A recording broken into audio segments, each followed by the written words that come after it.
Finally, the countdown has been started.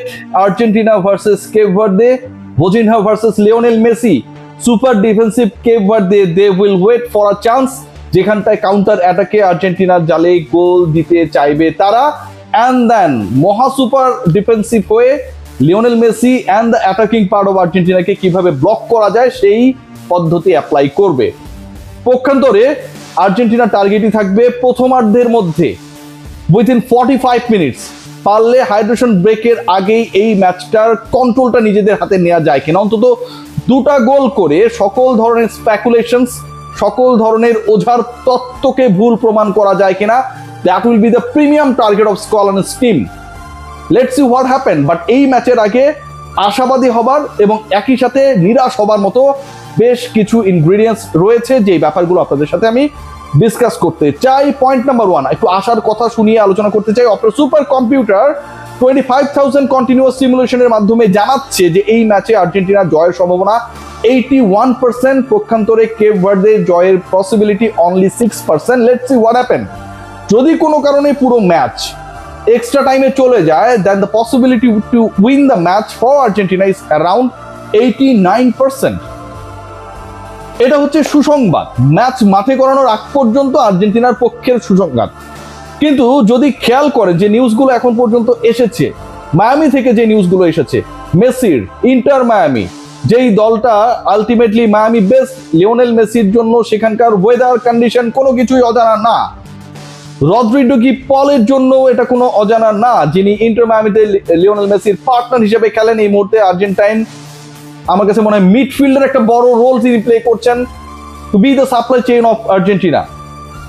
কিন্তু সেই মায়ামির মাঠে যেই নিউজটা এসেছে সেটা হচ্ছে ভোজিনহা, তিনি স্বাভাবিকের চেয়ে কয়েক গুণ বেশি প্র্যাকটিস করছেন। তার যে ওই কিপিং এর রোলটা, সেটা যেন যেভাবেই হোক আর্জেন্টিনার অ্যাটাককে সমূলে বিনষ্ট করে দেওয়া যায়।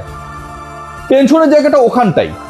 টেনশনের জায়গা হচ্ছে সুপার অ্যাটাকিং আর্জেন্টিনা যখন হামলে পড়বে প্রতিপক্ষের উপরে, ঠিক ওই সময়টায় সুপার ডিফেন্সিভ যে কোনো প্রতিপক্ষ, আমরা ইতালিয়ান ফুটবল এটা বছরের পর বছর দেখেছি, যখন কোনো বড় ম্যাচ হয়, বড় প্রতিপক্ষ হয়, তারা একটা সুপার ডিফেন্সিভ রোলে যায় and they keep waiting for the chance of counter attack.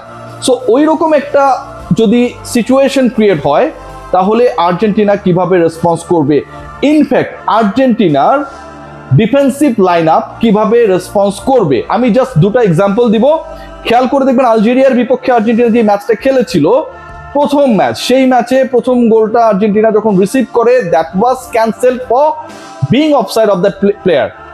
এখন ওই গোলটা যদি হইতো, অথবা ভুলে যান অফসাইড হয়েছে না হয়েছে ভুলে যান, যেভাবে ওই কাউন্টার অ্যাটাকটা হয়েছিল এবং আর্জেন্টিনার ডিফেন্সিভ লাইন আপ যেভাবে ওটাকে সামলাতে ব্যর্থ হয়েছে, আজকের এই ডু অর ডাই ম্যাচে যেখানটায় কোনো ধরনের মিস্টেকের সুযোগ নেই, ঠিক একই ঘটনা যদি ঘটে, তাহলে আর্জেন্টিনার রেসপন্স কি হবে।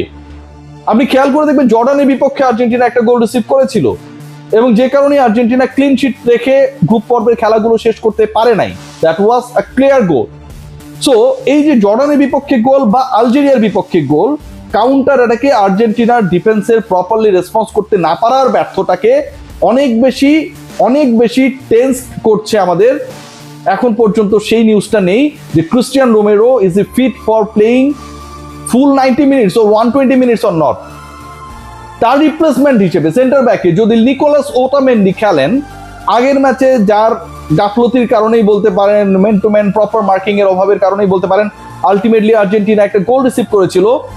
এটা তো একটা সেটব্যাক হতে পারে। আর্জেন্টাইন ফ্যানরাও দে ডোন্ট ট্রাস্ট